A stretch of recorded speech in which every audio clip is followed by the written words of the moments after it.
Greetings and a warm welcome to all inquisitive minds, free spirits, wanderers, and madmen who have found their way here, either for the first time or for the 100th time. Welcome to the Nietzsche podcast. This is Keegan, your eternally recurring host, and I'm overjoyed to embark once again with all of you on an inquisitive voyage into the world of Friedrich Nietzsche, his ideas, his influences, and those he influenced. We've already covered a great deal of Nietzsche's philosophy. In fact, one could argue that we've discussed all of the major aspects of his philosophical project and most of the major events of his life. But now we're going to forget about all of that and start fresh on a new journey this season. As our beginning point, an inquiry into this very phenomenon of cognition, something with which we're all familiar, and that is forgetting. The question we will begin with is not, why do we forget? Or, at the very least, we could say that we won't get very far by phrasing our approach this way, because Nietzsche would argue that this question, why do we forget, is predicated on the assumption that forgetting is the exception to the rule, that forgetting is the interruption of the normal process of memory, thus requiring an explanation as a variation from the baseline, from the normal conditions. Naturally, we would be prone to make such an assumption as human beings. We are very much self-identified with our conscious self-image. This prejudice that to retain memory of our past experiences is the norm, that's something we would expect to see as thinking beings.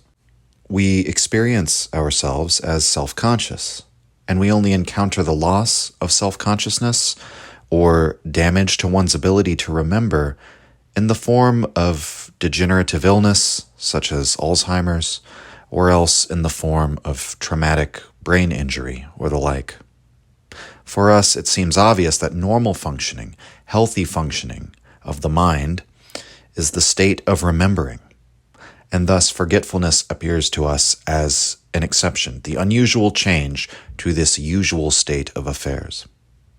One of Nietzsche's great critiques of the philosophers throughout time is that philosophers have a tendency to draw conclusions about universal reality from premises that only exist or are only relevant given the specific circumstances of the philosopher, such as his psychology, his time and place. But we can expand this mode of critique here and apply it as a criticism of the tendencies of thought generally, insofar as the premise of our experience as animals with cognition necessitates certain tendencies in the way that we think about the world. To put it bluntly, there are prejudices of thought that may be inherent in thinking. Nietzsche would argue that the consciousness is not yourself, fundamentally, since what you are is first and foremost a body, a physiology, of which the psyche or the consciousness is a byproduct or a secondary phenomenon, that life in its simplest forms did not emerge with consciousness as a necessary and constituent part, but existed only in the form of blind impulse for perhaps millions of years. That in fact, while the physiology is an essential component of consciousness, consciousness is not an essential component of physiology. And what we mean by consciousness here, poignantly, is more or less synonymous with the ability to remember, to perceive oneself in time. The greater your power of memory, the more self-conscious one is. Now, Nietzsche argues elsewhere that every impulse has its own internal logic, its own form of reasoning toward whatever the aim of its desire.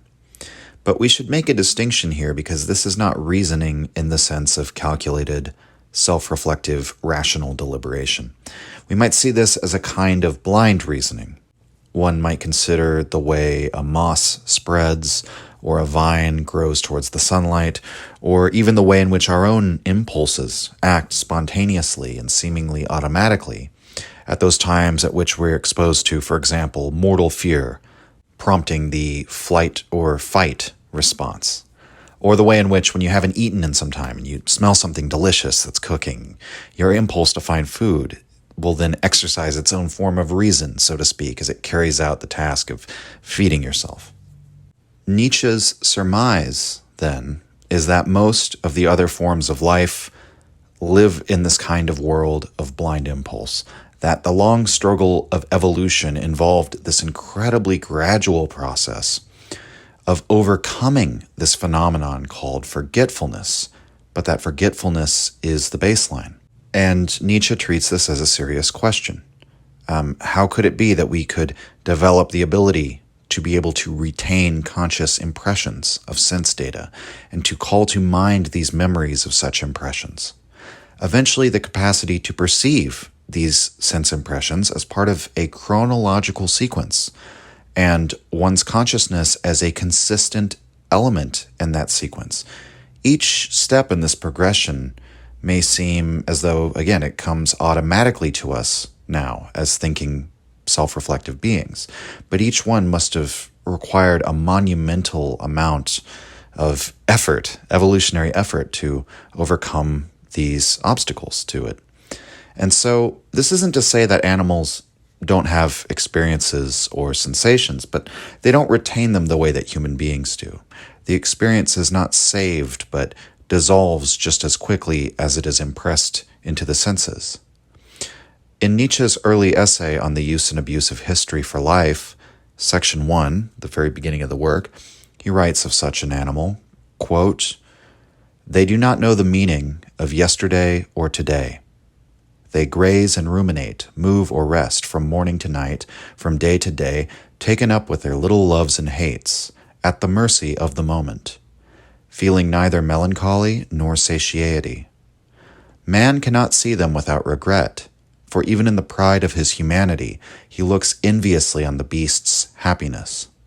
He wishes simply to live without satiety or pain, like the beast. Yet it is all in vain, for he will not change places with it. He may ask the beast, 'Why do you look at me and not speak to me of your happiness?' The beast wants to answer, 'Because I always forget what I wish to say.' But he forgets this answer too, and is silent, and man is left to wonder." End quote. So Nietzsche brings up in this exploration of what the animal consciousness must be like, he shows us the other side of the coin when it comes to our own valuation of forgetfulness as thinking and remembering beings. Because on the one hand, the loss of our self-consciousness is more or less what we fear when we bring to mind, for example, the fear of our own mortality. It's not the matter that we're made up of, that we're concerned with so much, but the mind. Indeed, the world religions console the spirit of the many when they promise them that their soul will endure beyond the flesh, that the flesh is merely a temporary vessel in a temporary world, and only a temporary existence, that the spirit, which is conceptually identical with the mind, the self-consciousness, will endure eternally. The details perhaps changing a bit, depending on which religious tradition you ask. And nevertheless, we look to the animal, who lives by blind impulse, and think wistfully, it must be nice to live entirely within the now, within the present moment, without dragging a painful or traumatic past, and without even that fear of one's impending mortality brought on by this perception of oneself in time. Paradoxically, if we consider what we're wishing for in such a moment of wishing for that simplicity of blind animal impulse, it is that same cessation of our self-consciousness, albeit not through like a total annihilation of sense experience that comes with death, but rather through the total immediacy of sense experience and the inability to remember sequences of these experiences and even construe them into a self. Either way, you get to the same place, though, the loss of the self. And thus, we have this sort of contradictory relationship with self-consciousness. Or to put it in simpler terms, we have a contradictory relationship with remembering. And that we cling to it for dear life as the thing that anchors who we are, but also perceive that it is the culprit of all of our mental anguish, all of our existential dread. This inner tension is responsible, in Nietzsche's view, for philosophers like Jean-Jacques Rousseau. Rousseau idealized the state of human beings before the advent of civilization, often called the state of nature, and the time when man lived before the division of land into these owned plots and political territories, before the advances of the arts and sciences that had increased the power and knowledge of mankind to such a degree. In Rousseau's view, the human being as just such an unself-conscious animal was perfectly adapted to his environment, as all the other animals are. It was used to nature's hardships, able to procure what we needed, just survive with our own two hands. Rousseau went so far as to suggest that human beings in this state of nature possessed a natural sympathy for one another, and a natural pity even. The vices and evils that one witnesses at the hands of mankind today are, to Rousseau's mind, the products of civilization. Nietzsche describes those who are influenced by Rousseau's philosophy in the following terms in his essay, Schopenhauer as Educator. Quote, "Oppressed and half-crushed to death by the pride of caste and the pitilessness of wealth, spoilt by priests and bad education, a laughing-stock even to himself, man cries in his need on holy Mother Nature, and feels suddenly that she is as far from him as any god of the Epicureans." End quote. That last remark, of course, refers to the fact that Epicurus was, practically speaking, a materialist. He believed all of the phenomena of the world could be explained through material processes, and did not have recourse to the gods as an explanation of reality. And accordingly, Epicurus counseled his followers to live virtuously and even to live piously in respect to the gods, but only so that they could unburden their consciences from the possibility of divine retribution after their death. That way your bases are covered, so to speak, whether the gods exist or not. Perhaps this is a bit of a digression for our purposes, but this kind of Epicurean approach to the gods, in all its nuance, I think is a fair approximation of Nietzsche's point regarding the romantic conception of nature. One attempts to live naturally, to live according to one's own nature, but finds, of course, that they have no idea how to do so. They have no idea what this might mean. They are as alienated from nature as a materialist is from God. We find ourselves as inhabitants of complex civilizations with all sorts of modern social demands on us, which premise our way of life, and no longer are we in touch with the natural rhythms and cycles with which our ancestors were intimately familiar. And so in Nietzsche's view, this perception of the gulf between ourselves as self-conscious beings and the apparent immediacy of the moment in which the so-called lower life forms live contributes to the Rousseauian yearning for that idyllic simplicity of Mother Nature. Nietzsche's critique of this position, however, is that when we look to the beliefs of ancient mankind, such as the ancient Greeks, we do not find such a romantic conception of nature to reside within them. The Greeks, living at a time that was supposedly closer to the state of nature, quote-unquote, they also lived at a time when a walk in the woods was a terrifying rather than an edifying activity, when exile from civilization almost assuredly meant destitution and death, where sailing the seas was not something romantic, but was seen as risking one's life. And they viewed their natural habitat as really being within the polis, the city. The city was their place of protection by their many ancestral gods, protection from nature, among other things. The world of wild nature was full of malevolent and capricious gods and monsters and trickster beings. The Greeks would look at a romantic fetishization of nature as nothing short of madness. And so the romantic yearning for holy Mother Nature is an artifact of modern civilization. It is a demand of those who are maladapted within the status quo, yearning for an escape into a natural harmony and simplicity. Corresponding with this insight, this yearning for the state of animal stupidity that Nietzsche describes is the psychological need for escape of one who is crushed under the weight of the past, their own personal past, and the terrible weight of human history. with all its suffering and injustice. Nietzsche writes in Use and Abuse of History for Life, quote, "He wonders about himself, that he cannot learn to forget, but hangs on to the past. However far or fast he runs, that chain runs with him. It is a matter for wonder. The moment that is here and gone, that was nothing before and nothing after, returns like a spectre to trouble the quiet of a later moment. A leaf is continually dropping out of the volume of time and fluttering away, and suddenly it flutters back into the man's lap. Then he says, 'I remember,' and envies the beast that forgets at once, and sees every moment really die, sink into night and mist, extinguished forever. The beast lives unhistorically, for it goes into the present, like a number without leaving any curious remainder. It cannot dissimulate, it conceals nothing. At every moment it seems what it actually is, and thus can be nothing that is not honest. But man is always resisting the great and continually increasing weight of the past. It presses him down and bows his shoulders. He travels with a dark, invisible burden that he can plausibly disown, and is only too glad to disown in converse with his fellows, in order to excite their envy. And so it hurts him, like the thought of a lost paradise, to see a herd grazing, or, nearer still, a child that has nothing yet of the past to disown, and plays in a happy blindness between the walls of the past and the future." End quote.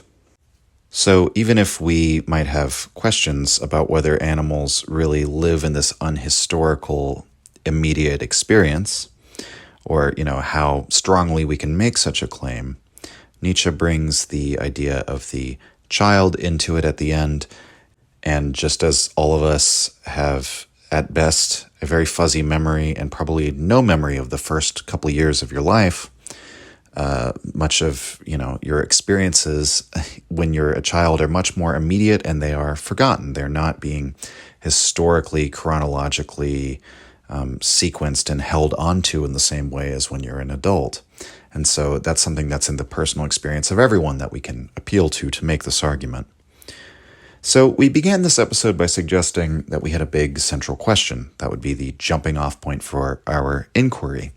And I dismissed the formulation, "Why do we forget?" because if we take Nietzsche's assertions seriously, we should actually expect forgetfulness to be the rule.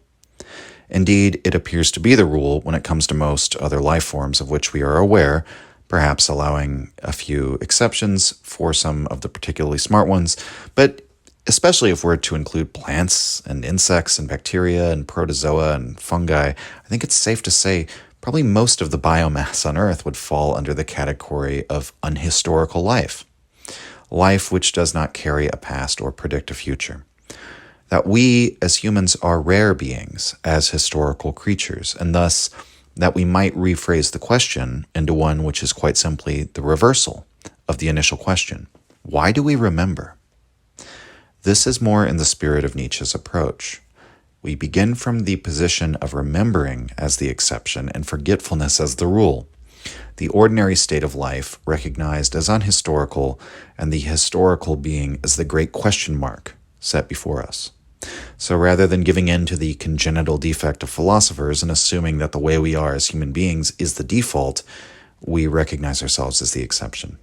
And one of the first ways that Nietzsche reconceptualizes this is with the premise that forgetting is not an aberration or interruption or a gap between, as it were, something negative or a sort of void in the memory.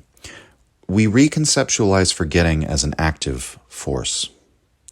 For if forgetfulness is the normal state of life, its initial conditions and premises upon which life operated for countless millions of years before beings like us came along, then there is something, by that token alone, active and creative about forgetfulness, because it was the modus operandi of the entire project of life. Life being the anti-entropic force. Forgetfulness is a hypertrophic or enthalpic force, if you'd like. Nietzsche approaches the question this way in the second essay of one of his famed works on the genealogy of morality. He begins that essay as follows, quote, "To breed an animal with the right to make promises. Is not this the paradoxical task that nature has set for itself in the case of man? Is it not the real problem regarding man?" End quote. The paradoxical task that nature has set for herself regarding man, to create an animal with the right to make promises.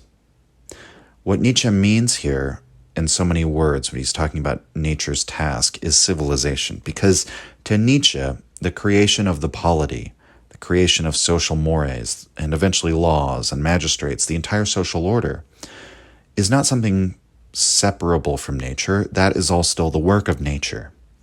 The dichotomy between civilization and nature is rejected, and civilization is regarded as itself the work of nature. And since nature works by necessity, through these patterns and rhythms that spontaneously recur, with no conscious directive guiding them, that means it was a necessary development for human beings to form civilizations, and nature to turn man into a social animal. All of this was demanded by the conditions of human life.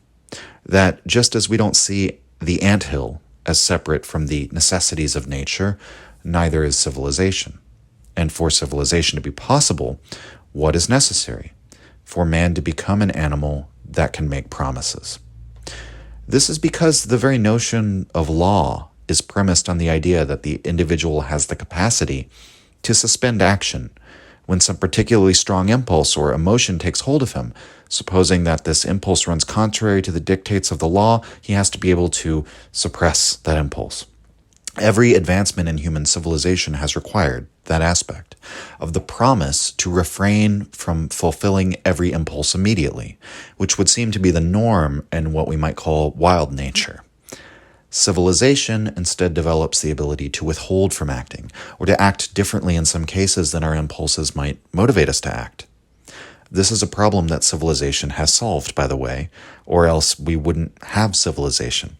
So the question is, how could this have come about? It's paradoxical because the state of the animal, as we've defined it, is a state of forgetting, whereas promising only is even imaginable within the premise of remembering. So Nietzsche continues, quote, "That this problem has been solved to a large extent must seem all the more remarkable to anyone who appreciates the strength of the opposing force, that of forgetfulness. Forgetting is no mere vis inertiae, as the superficial imagine. It is rather an active and, in the strictest sense, positive faculty of repression that is responsible for the fact that what we experience and absorb enters our consciousness as little while we are digesting it, one might call the process insication, as does the thousandfold process involved in physical nourishment, so-called incorporation." End quote. So here, this is Nietzsche's major departure from our intuitive understanding about memory and forgetfulness. That forgetfulness is an active force, a useful force, and as he'll argue in a moment, even a creative force. It's not mere inertia, but a positive faculty. It's something that asserts itself rather than a mere gap. And just a quick note on the terms used at the end of that passage, incorporation. Look at the etymology of the term, to take into a body. This is what happens physiologically when we consume and digest food. And so Nietzsche makes an analogy here to sense experience taken in by the psyche, implying that the psyche has to digest its experiences in the same way that the stomach digests. That forgetfulness facilitates this necessity of processing our experiences, we might say. So Nietzsche continues, quote, "To close the doors and windows of consciousness for a time, to remain undisturbed by the noise and struggle of our underworld of utility organs working against one another. A little quietness, a little tabula rasa of the consciousness to make room for new things, above all for the nobler functions and functionaries, for regulation, foresight, premeditation, for our organism is an oligarchy.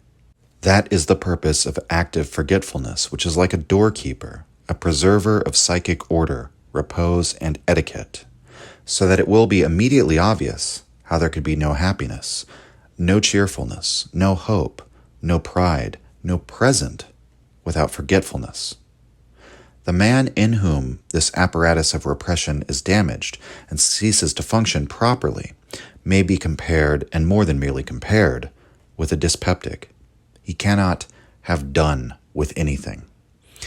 End quote. So there's no present without forgetfulness.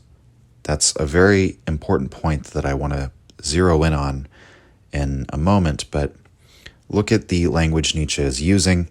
Our inner working is like an oligarchy. What does that mean? Well, it's a multiplicity of competing, rivalrous drives and impulses, which, as we said, all have sort of their own form of reasoning.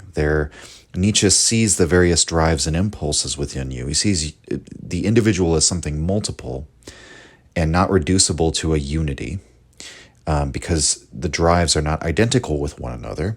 And then he sees the conscious experience oftentimes as consisting of thoughts which come from these various multifaceted origins, right? Or I was about to say organs, but that would also be correct, right? That on the most basic level, your thinking is the product of your organs. It's not just all in the brain. And I would say also that modern neuroscience is largely on the same page as Nietzsche in this respect. And so he compares the idea of the dyspeptic, somebody with digestion problems, as somebody who cannot have done with anything and therefore cannot truly live in the present. He never has any peace and quiet from this noise and battle between these various utility organs, this whole underworld of spirits and gods and demons within us that have to be propitiated, right? And it's when we're able to forget that cacophony for a moment, that aspects, the more noble functions of the mind, regulation, foresight, premeditation, this is where these types of functions of the mind become possible. And so and those are all aspects of the conscious self-awareness that we herald as an advantage of being thinking beings, that we can make these calculated decisions, that we can act with premeditation. Unlike, for example, the animal grazing in the herd, as Nietzsche described him in the passage we considered earlier. Nietzsche is saying it's not just remembering that allows you to premeditate and calculate. The space to even begin to carry out that function occurs within the power of forgetfulness. It occurs because of the power to forget all of the drives pulling you in every which direction, and all of your projections into the past and the future, your memories and imaginings. You have to be able to have done with those things, so to speak, in order to clear the way for there to be any productive thought or action at all. And one of the things that this passage reminds me of was a radio interview I heard with an individual who had an eidetic memory, photographic memory, but the type of person we typically call a savant. That this man possessed a memory that was so overdeveloped that he literally remembered every last thing that happened to him with absolute clarity. He could tell you the details of the shirt you were wearing the one time you met him 7 years ago and recall the exact date and time of the interaction and every word you said and every smell in the air and so on and so forth. And in this interview that I heard with this man, he made it sound almost like a curse. That while many of us might fantasize about retaining our memories perfectly, he explained how he could remember all of those trivial experiences every time he checked out at the grocery store or waited at a red light or picked up a piece of trash with the exact same clarity as his wedding and the birth of his children, that it was in some sense overwhelming and emotionally burdensome and confusing, and that this was a man who could never really live in the present because he was always just as much in the past with almost the same degree of clarity. To be present, we have to be able to let go of the past, at least temporarily, and it is in moments when we temporarily forget about our overcluttering memories and anxieties about the future that the ground is cleared for creativity, truly present activity. And when you're in what is called a flow state, you're totally immersed in the here and now. You're so engaged with what you're doing that you've parted with memory to some extent. So, after having outlined the positive force that is forgetfulness as a sort of power, as something useful and something, in fact, indispensable to mankind, and not something passive, not merely a force of inertia, Nietzsche still hasn't really answered the question of how we came to possess the faculty of memory. But if anything, he's made this question even more perplexing, because if Nietzsche is correct up to this point, it makes the proposition of anything like the ability to make promises emerging out of the state of nature just seem increasingly baffling. And so Nietzsche finishes out the passage, quote, "Now this animal, which needs to be forgetful, and which forgetting represents a force, a form of robust health, has bred in itself an opposing faculty, a memory, with the aid of which forgetfulness is abrogated in certain cases, namely, in those cases where promises are made. This involves no mere passive inability to rid oneself of an impression, no mere indigestion through a once-pledged word with which one cannot have done, but an active desire not to rid oneself, a desire for the continuance of something desired once, a real memory of the will, so that between the original I will, I shall do this, and the actual discharge of this will, its act, a world of strange new things, circumstances, even acts of will may be interposed without breaking this long chain of will. But how many things this presupposes? To ordain the future in advance in this way, man must first have learned to distinguish necessary events from chance ones, to think causally, to see and anticipate distant eventualities as if they belonged to the present, to decide with certainty what the goal and what the means to it, and in general be able to calculate and compute. Man himself must first of all have become calculable, regular, necessary, even in his own image of himself, if he is to take on the responsibility for his own future, which is what one who promises does." End quote. And so Nietzsche does an excellent job there of laying out all of these things that man had to gain possession of in order to make the first promises. And I want to point out that one of the things he says, that to promise and thereby to remember, is also an active force, a positive force. That it's not merely the inability to let go of something like I described with this individual who was sort of cursed with this brain that remembered everything, because that would be sort of like a rare, exceptional person. But we're talking about how does the entire species of mankind acquire this ability? And it was not simply passive remembering either. And this is a way in which Nietzsche's thinking can be distinguished from that of Hegel, since one force is not the negation of the other force. Rather, memory and forgetfulness are different, distinct, and assertive forces.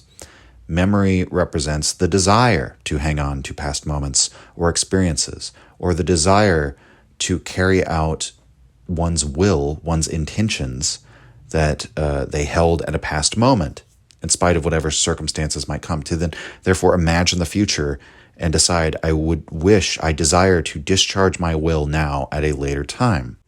So this is a drive to continue desiring what one has desired once, as Nietzsche puts it. In other words, not to forget your overarching goal in the pursuit of lesser goals, or to even undermine your overarching goal in doing so. That's what you do when you make a promise. You agree to sublimate or suppress whatever desires may arise within you at a later time in the service of a task or goal that you find more valuable in the here and now. In order to reach that point, man has to become calculable. He has to become a known quantity. He must be able to retain the awareness of his past desires, for one. He must be able, Nietzsche argues, to conceive of and anticipate the future. If we operate from the premises that the way life advances is due to selection pressures, having to meet challenges for the purposes of survival, which is Nietzsche's theory and is borne out from what we know about evolution, then this capacity for holding on to past experiences, past moments or desires, and to imagine the future, particularly future rewards and consequences, these would only be able to be cultivated due to having some great necessity springing from those selection pressures. This is the rhetorical reason for why Nietzsche begins by making the development of a promising animal seem so improbable, because it indicates that to create the promising animal, there would have to be the greatest need for it, and since man and the civilizational project are both the work of nature, we would then look to the conclusion that man needed to develop this capacity to remember in order to survive, in order to avoid being selected out of the genome. How could such a life or death need for memory arise when it's not obvious that it has arisen in all the other forms of life?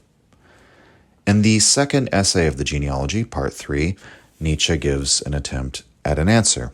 Quote, "How do you give a memory to the animal man?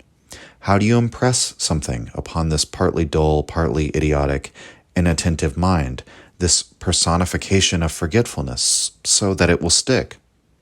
This age-old question was not resolved with gentle solutions and methods, as can be imagined.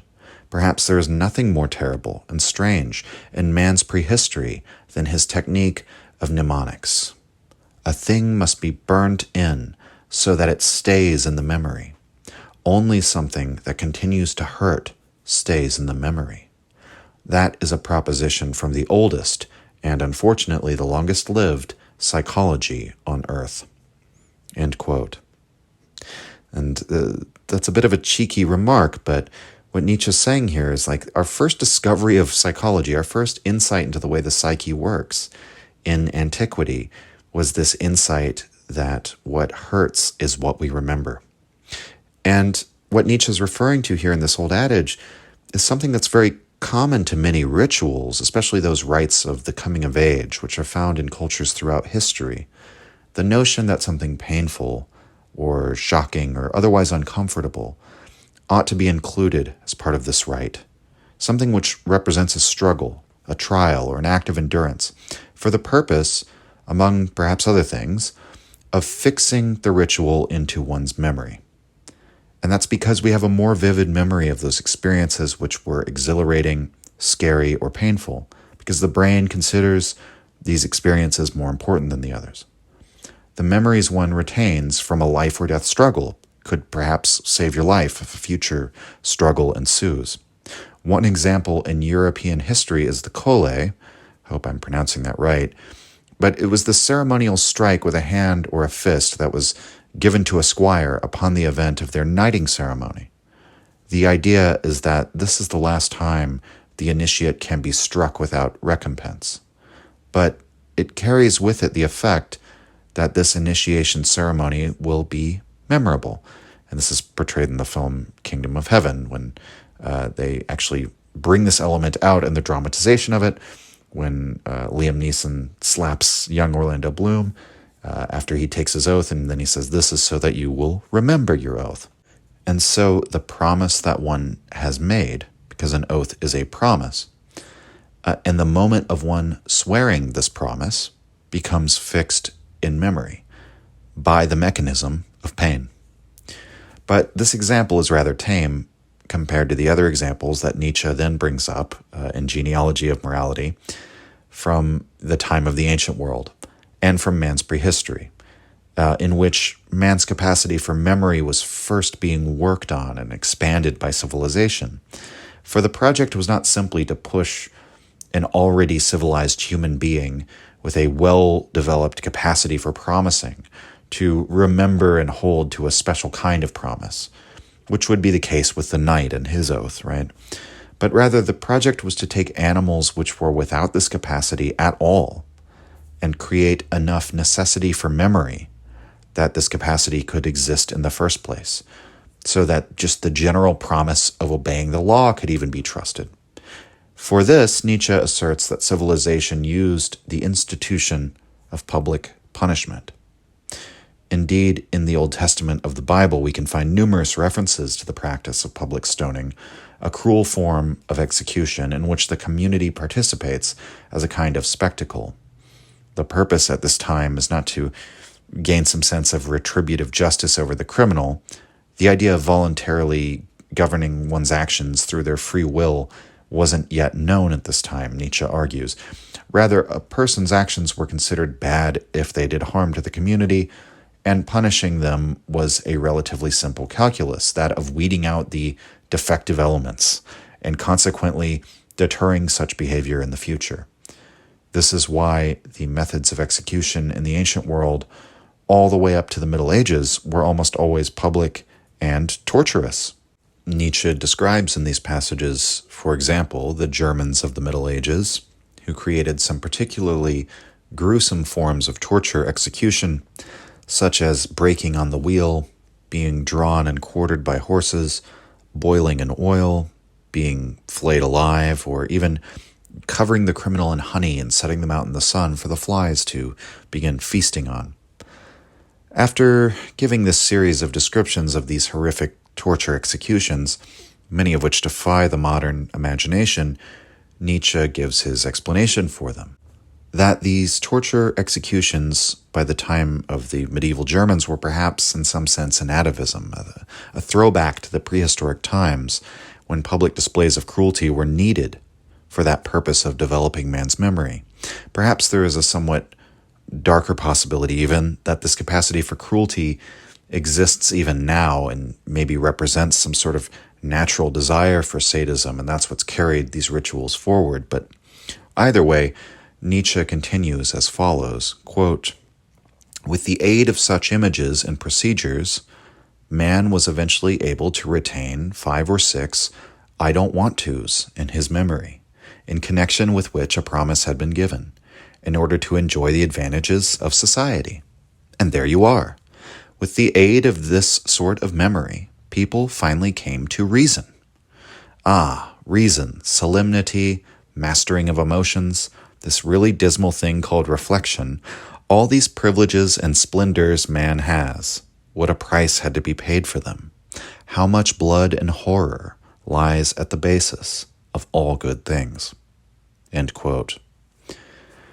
And so the purpose of these displays of public cruelty are to burn into man's mind 5 or 6 I don't want tos.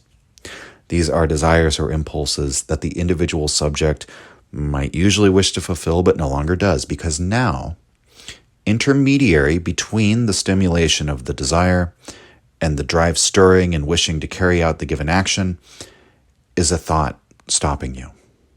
An event of remembering, of bringing to mind the punishment that will be visited upon you if you fulfill the impulse. To use a simple example, let's say your desire as a hormonal teenager in your hunter-gatherer tribe, your desire is to sleep with the chief's daughter. This desire can now be interrupted by the thought of fear. Don't do that. You know what happened to the last guy who did that. And with that horrific display burned into your mind of whatever public cruelty was visited on the last guy, for the first time in the animal kingdom, a feeling could be suppressed by a thought. The thought of fear. Fear of what punishment will be visited upon you if you act on that feeling.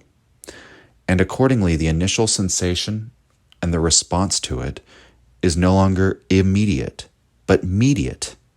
Man develops the ability to set past experiences one beside the other and compare them and identify them, categorize them. This is all for the purpose that he can now categorize some actions as forbidden. But the effect on our whole human experience of living is far more significant than perhaps even the initial purpose was, granting that the initial purpose was quite significant, the founding of civilization. But this is how punishment, as an inevitability of the social condition of humankind, gradually over countless generations, and quite possibly over millions of years, overcame forgetfulness and forced man to remember out of life or death necessity.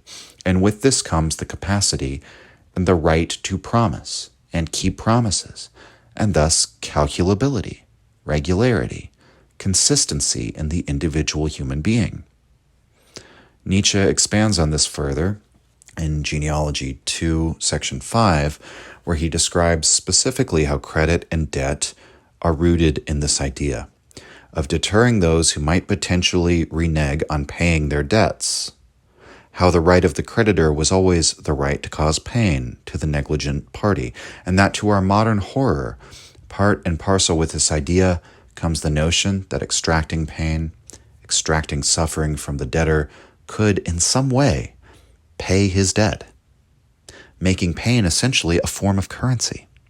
So Nietzsche writes, quote, "Precisely here, promises are made. Precisely here, the person making the promise has to have a memory made for him. Precisely here, we may suppose, is a repository of hard, cruel, painful things. The debtor, in order to inspire confidence that the promise of repayment will be honored, in order to give a guarantee of the solemnity and sanctity of his promise, and in order to etch the duty and obligation of repayment into his conscience, pawns something to the creditor by means of the contract in case he does not pay, something that he still possesses and controls, for example, his body or his wife or his freedom or his life, or in certain religious circumstances, even his afterlife, the salvation of his soul, and finally even his peace in the grave, as in Egypt, where the corpse of a debtor found no peace from the creditor even in the grave, and this peace meant a lot precisely to the Egyptians. But in particular, the creditor could inflict all kinds of dishonor and torture on the body of the debtor, for example, cutting as much flesh off as seemed appropriate for the debt. From this standpoint, there were everywhere, early on, estimates which went into horrifyingly minute and fastidious detail, legally drawn up estimates for individual limbs and parts of the body. I regard it as definite progress and proof of a freer, more open-handed calculation, of a more Roman pricing of justice, when Rome's Code of the 12 Tables decreed that it did not matter how much or how little a creditor cut off in such a circumstance. Si plus minusve sequerunt ne fraude esto. End quote. This means if a little more or less flesh is taken, let that be no crime. In other words, it doesn't have to be so morbidly exact. And Nietzsche says that's an improvement in comparison to morbid exactitude. But let's get back to the passage, which I've abridged slightly. Quote, "Let's be clear about the logic of this whole matter of compensation. It is strange enough. The equivalence is provided by the fact that instead of an advantage directly making up for the wrong, so instead of compensation in money, land, or possessions of any kind, a sort of pleasure is given to the creditor as repayment and compensation. The pleasure of having the right to exercise power over the powerless without a thought. An enjoyment that is prized all the higher, the lower and baser the position of the creditor in the social scale. Through punishment of the debtor, the creditor takes part in the right of the masters. At last he, too, shares the elevated feeling of being in a position to despise and maltreat someone as an inferior." End quote. And so, strange as this may seem to modern ears, this nevertheless explains a great deal when it comes to the psychology of ancient aristocratic societies. This conception of debt as something which can be translated from material wealth into the right to harm another. This is explicable within the moral perspective of antiquity, which is, only those who have the power to repay what is done to them are to be regarded as quote-unquote good.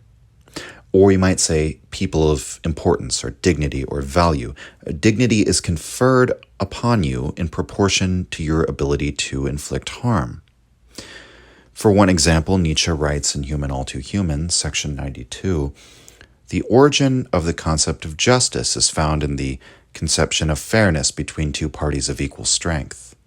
Nietzsche says, quote, "Where there is no clearly recognizable predominance, and a fight would mean inconclusive mutual damage, there the idea originates that one might come to an understanding and negotiate one's claims.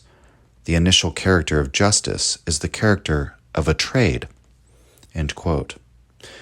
And so this ancient perspective is transactional, and it's centered around power in Nietzsche's estimation, insofar as their assessment of a given individual hinged on their ability to repay harm with harm, and repay generosity with generosity, repay loyalty with loyalty. Notice again the construction of this interaction. One incurs a form of debt when one is, for example, shown mercy or loyalty or generosity. And supposing you have the ability to repay such a thing, this ancient morality says, in some sense, you should. Because to do otherwise is to become negligent in your debts and to upset this equilibrium of justice. And it's not a you should from a deontological standpoint. You could maybe interpret it as being a bit consequentialist, right? Because if justice is this balance between parties of equal strength, if you do something that shows that you might not be of equal strength, you're threatening that all-out contest in which both parties may be harmed. More importantly, though, I think it is a sort of like a validation. This equalizing tendency is a validation of your own worth to some extent, your own virtue, we might say, virtue in the sense of your power and your character. And to these ancient moralities, that's one of the most important things in the world, if not the most important thing. But in this model, the inverse is also true, that if someone has inflicted harm on you, or stolen from you, or disrespected you in some way, there's also a debt incurred to you, in some sense, that if you allow this to happen to you and you fail to repay the offending party what they are due, then you fail to repay this debt. And that, just as much as failing to repay generosity with generosity, this is just as much an indication of your weakness. And since in the ancient world man was generally regarded as first and foremost a part of a family rather than a mere individual, a slight against you individually could dishonor your entire family or your entire clan, and you might even be obligated to repay that debt not for your own sake, but because of the way this debt sullied your whole family. We find this attitude, again, even up to the Middle Ages, and I'd like to read from a work of a Romantic-era German historian named Wilhelm Grunbeck, from a book called The Culture of the Teutons. And in this work, Grunbeck attempts to understand the psychology of the Teutonic peoples, and he finds that their cultures are centered around the experience of revenge. Their most sacred state of mind, their idealization of man, is the man engaged in enacting vengeance. Grunbeck notes how their folklore and their mythology centered around this idea of taking revenge, and revenge is the central motivation of their greatest heroes. And in these stories, revenge is what elevates the protagonist of the German myths. Revenge and the desire for revenge is what makes them strong and transforms them into something heroic. The reason for this is their honor-based culture, which Grunbeck notes causes the Teutonic Germans to retain something of this ancient world conception of one's worth as determined by their ability to requite vengeance upon those who do them harm. Vengeance is therefore a deeply felt need in the Teutonic German mindset, because to let the crimes against you go unavenged is to make you dishonorable. It's actually immoral to the Teutons not to take revenge. And so Grunbeck writes in one passage, quote, "An injury done occasions a loss to the sufferer. He has been bereft of some part of his honor. But this honor is not a thing he can do without in case of need, not a thing he requires only for luxury, and which the frugal mind can manage without. The injury he has suffered may be likened to a wound which will never close up of itself, which will bleed unceasingly until his life runs out. If he cannot fill the empty space, he will never be himself again." End quote. And so this fungibility of material debt and the right to inflict suffering is explained if we consider the right to inflict suffering or to punish as the fundamental guarantee since time immemorial that a promise must be kept. This is the entire premise of civilization and society, the ability to make promises, to remember our promises, to keep our promises. The means of achieving this, as Nietzsche has argued, was punishment. The one at the apex of society was the one with the right of punishment, with the ability to punish, and the ones at the bottom of society were considered inferior because they didn't have this ability and were therefore regarded as of no worth or dignity according to that ancient morality. And so what happens then? Well, a large part of the genealogy of morality involves the discussion of how these positions in the power structure shaped the moralities of the people that emerged. That's mostly covered in the first essay of the genealogy. But our focus here in this episode is still the topic of forgetting, and therefore the question of how we overcame forgetting, and thereby expanded a space in the mind for consciousness, for intermediary thoughts, and ultimately, therefore, for self-knowledge. And so it might be more interesting for our purposes to consider how the position in the power structure shaped not necessarily the moralities, but the consciousnesses of these classes of society. What is the difference in the consciousness of the one with the right to punish versus the one who is punished?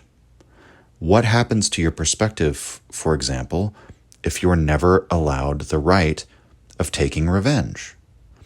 And we might consider in that passage from Gronbeck the way in which the unequalized act or slight against the person who has suffered is something that he cannot forget. It's like a wound that won't close up, right? Until he equalizes, until the debt is paid off, he can't forget.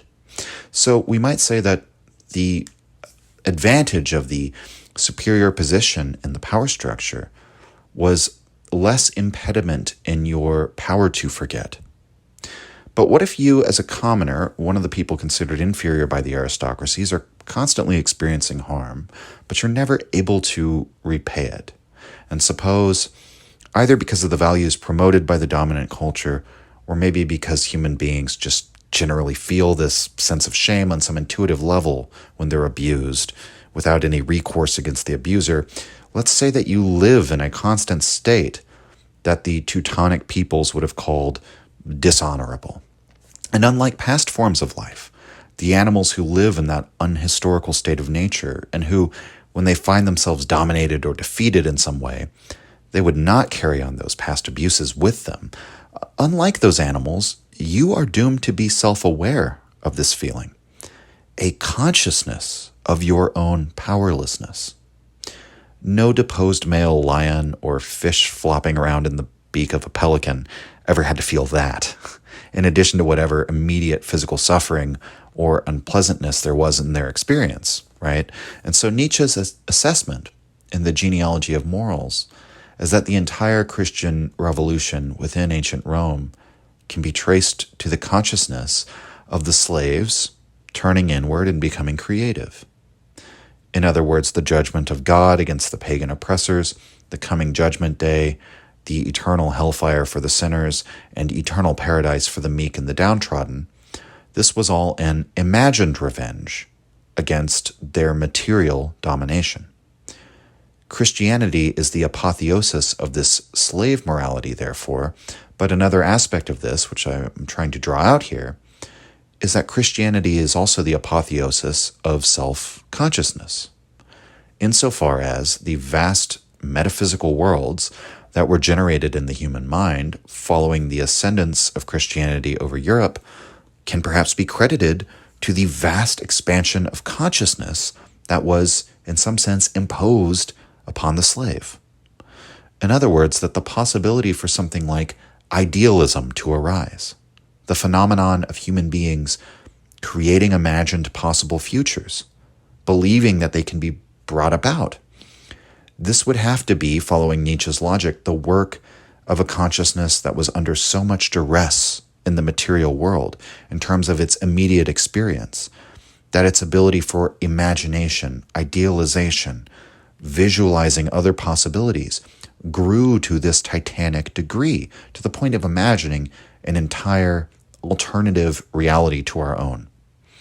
That if avoiding punishment is a driving force of expanding memory, and thus expanding self-consciousness, then those under constant threat of punishment, with little chance of paying it back when it happens to them, would necessarily become far more self-conscious, far more capable of imagination and idealism than the class of masters.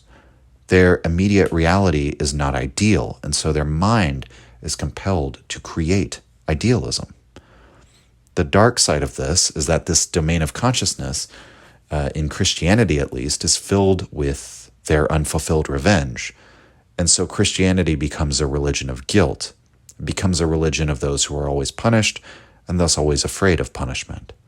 The fear that characterizes the consciousness of the slave becomes the consciousness of the Christian. They're encouraged to become God-fearing people. In terms of its moral content, then, Christianity becomes a religion that declares the entire world to be under the threat of punishment and presents itself as the only way to avoid said punishment. Nietzsche first came to his ideas about revenge in The Wanderer and His Shadow, aka the third volume of Human All Too Human, and in section 33 he writes that the word revenge is uttered so easily, but often refers to two different, mutually exclusive things. That people are scarcely aware of the composite nature of the word. We're confounding two different things when we say revenge oftentimes. In the first type of revenge, Nietzsche describes, quote, that return blow of resistance, which is almost an involuntary reflex, executed even against lifeless objects that have harmed us, end quote. Further in the passage, he says, quote, it is only self-preservation here that has put its rational machinery into motion, end quote. In effect, this is an instinct for retaliation as a fleeting feeling and as a natural impulse, which suggests that it fulfills the function of putting us into fight mode if we're in a life or death struggle. The trouble comes with the second type of revenge. For this, Nietzsche writes, quote, time is needed, when instead of concentrating on oneself, one begins to think about one's opponent, asking oneself how one can hurt him the most. Protecting oneself against further harm, on the other hand, is so little a consideration for the seeker of such vengeance that he almost regularly brings about further harm to himself, and quite often anticipates this in cold blood, end quote. Further down, Nietzsche continues, quote, if our honor has suffered from our opponent, then revenge can restore it, for our opponent thus demonstrated that he did not fear us. By revenge, we demonstrate that we do not fear him either. This constitutes the equalization or restoration, end quote. And so the terms Nietzsche uses there, very similar to the ones that Grönbeck uses in his book of vengeance as this equalization or restoration of one's justice or honor by this demonstration. And so we can say a couple things. For one, the Teutonic type of revenge is clearly in the second type of revenge. It's not that mindless first type of revenge that we might say goes on even in the animal kingdom when, say, two bull hippos fight each other to the death or something like that. But that with the expansion of consciousness comes that perception of time, and with this awareness of time comes the lingering awareness that a harm has been done to you, which might have simply been forgotten by the rather unhistorical hippo, supposing he doesn't fight the rival hippo to the death. And so this is why power and punishment are so tightly linked, because power is the right to punish one's enemies, and since the majority of humankind didn't possess this right, they were deprived from ever achieving what Nietzsche describes as an equalization or restoration, which can only be achieved by vengeance. And so Christianity attempts to achieve that equalization or restoration of justice, but within the domain of the mind or the imagination of the believer. This is another way of phrasing the argument that the punished class would be the class to expand its consciousness to the greatest degree. We could say the pain of unrequited abuse was so large and ponderous that it required an equally large and ponderous compensation in the realm of the psyche. And this is what it means, therefore, to remember. To remember means to take on this burden of the past. We were forced to accrue this burden as an imposition of civilization, and religion can be conceptualized, therefore, as one of the means of coping with the burden. It's a psychic compensation for our having been used by civilization in this way. We might therefore think that it would be better to simply forget. But this goes to the heart of Nietzsche's disagreement with, for example, Rousseau. Nietzsche would, for one, reject the idea that we could ever return to such an ahistorical state or unhistorical state. As he said before, we wish in vain to swap places with the animal, but that will never happen because things don't ever go back to the way they were, for one. And it's unclear how you would achieve such a thing in the first place. How do you become unhistorical? But even if you could somehow return to the state of being an unhistorical beast, Nietzsche is not of the mind that we should.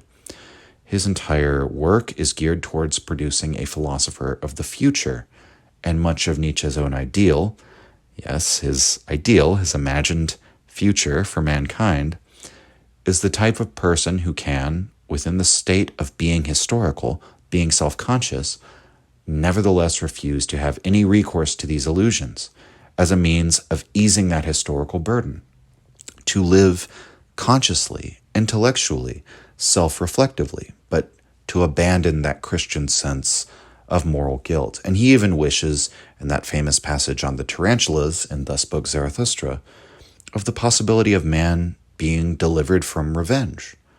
It's not as if Nietzsche thinks our need for vengeance that may still exist to some extent today is something we should be ashamed of.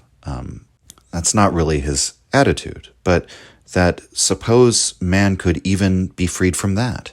How much more liberated might our self-consciousness be? And that's the spirit of Nietzsche's broader philosophical project. To recognize truth is built on a foundation of error, to therefore be grateful to past errors, and therefore to accept that man is the thinking animal, and that thinking comes with all of these preconceived notions as baggage, we might say, but not to regard that origin of thinking as a quote-unquote bad thing. Thinking and man as a thinking being is a development which is unfinished, just as everything in nature is unfinished. As a thinking animal, we may fixate on the ways in which the human being is condemned to his grief or to the sense of dishonor or to the trauma of past abuses. But also, the human being is perhaps the first animal truly capable of joy, to be happy and to know that you're happy. That is equally rare among life forms, to all appearances, and man is able to have this feeling. And potentially to even be so happy that we might say, this moment alone was worth it. All of the suffering and the weight of the past, it was worth it for this one moment. Suppose that we could cultivate that capacity for joy, and stop cultivating the capacity for guilt and self-recrimination. Imagine what mankind could become. And again, even that prospect of Nietzsche holding to some future ideal shows how he attempts, even by this means, to overcome idealism. He's overcoming idealism by the means of idealism in some sense, not as a simple-minded rejection, but as its self-overcoming. Illustrative of this is Nietzsche's remark in Genealogy of Morals. This is in 2, section 19, where he says that guilt or bad conscience is, quote, an illness, but an illness as pregnancy is an illness, end quote. This feeling of guilt, though it attained its greatest heights in Christianity, was inevitable from the moment when man, as a beast of prey, found himself within the city walls and within the framework of law, which forbid him from outwardly revenging himself on his enemies at his own will. Ever since man entered this state of peace, what Nietzsche calls in section 16 the greatest change ever to occur in man's history up to that point, he began instead to internalize. In some sense, the entire drive to create this internal world of the psyche was always necessitated by the creation of the state and the whole project of civilization. It was the privilege of the noble state of mind, however, as we pointed out before, to be able to forget. That, supposing one repays all of his debts, he can then no longer think about them. The past slight against him leaves his mind, for it has been repaid. And so Nietzsche defines an elevated state of mind, what we might call a noble spirit, by its capacity for leaving the past behind, at least for a time. The goal of becoming entirely unhistorical may be a fantasy, and may not even be a desirable fantasy, but the interplay of forgetfulness with memory is necessary for life. Perhaps one of the great pathologies brought upon the world by the Christian perspective is this attempt at the elimination of forgetfulness to the highest degree possible, seeking for the eternality of this mind, this self-consciousness that we want to hold on to. Whereas Nietzsche thinks that the elevated state of mind is, in so many words, as forgetful as a self-consciousness can possibly be. That the noble mind lives immediately, rather than mediately, behind the calculations of all of our memories and imaginings. One example Nietzsche gives is Comte de Mirabeau, a leading Jacobin during the French Revolution. He writes that, quote, "To be incapable of taking one's enemies, one's accidents, even one's misdeeds seriously for very long, that is the sign of strong natures in whom there is an excess of power to form, to mold, to recuperate, and to forget." Mirabeau had no memory for insults and vile actions done to him, and was unable to forgive simply because he forgot. Such a man shakes off with a single shrug the many vermin that eat deep into others. End quote. Not all of us are built like Mirabeau, but we may nevertheless see something desirable in his approach to life that might be worth our admiration or even imitation. That to remember every last slight against you in excruciating detail would be quite horrible. That there are many ways in which we would simply like to forget. And the ideal interplay of forgetting and remembering, it might even be described as being able to retain those memories that edify you and forget the memories that might poison you. We're going to end the episode by returning to that first section of Use and Abuse of History for Life, because I think it's one of the best passages in Nietzsche.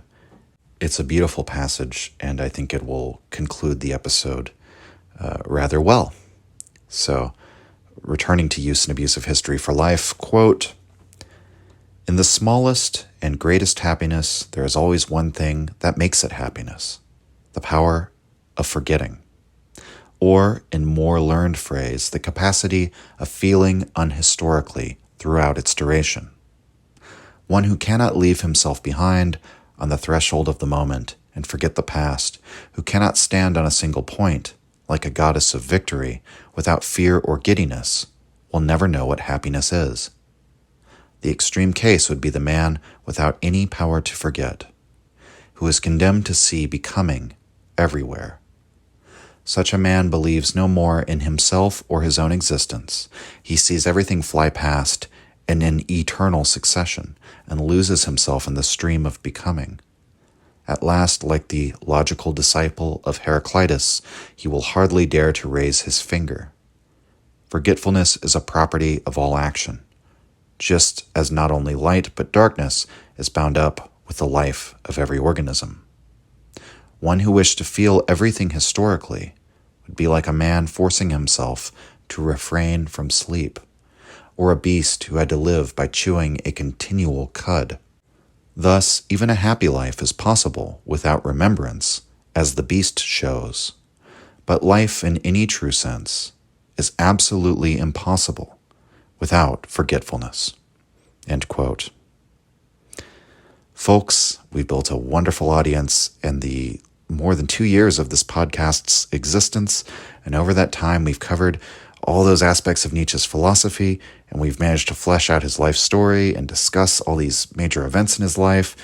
And with our discussions of Schopenhauer and Goethe and La Rochefoucauld, Boscovich, Socrates, Plato, Heraclitus, and the pre-Platonics, we've looked into the intellectual roots of most of Nietzsche's ideas, where he was influenced by those who came before him.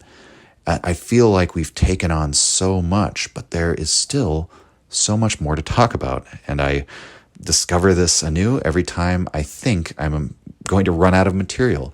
I look at, okay, what else do I need to cover? And there's still so much there. And so I'm very excited to embark on season 4 with all of you. We've hit 1 million plays on Spotify just this last week, and some weeks ago we hit 1 million plays on YouTube as well. And so a big thank you to everyone. Thank you for joining me again on this extraordinary adventure. Thank you for supporting the show in any way that you have, whether it's donating on Patreon, sharing the show with your friends, or just listening and following the show, or giving me that like on YouTube, or subscribe or follow, or whatever it is. I appreciate all of you. I'm grateful to all of you. I have said it many times, but I never imagined that this show would be what it is. And nevertheless, here we are. So I'm grateful to all of you. Cheers. here's to another season. Signing off. If you enjoyed the Nietzsche podcast or found it helpful, you can visit us and support the show at patreon.com/untimelyreflections. The link is in the description.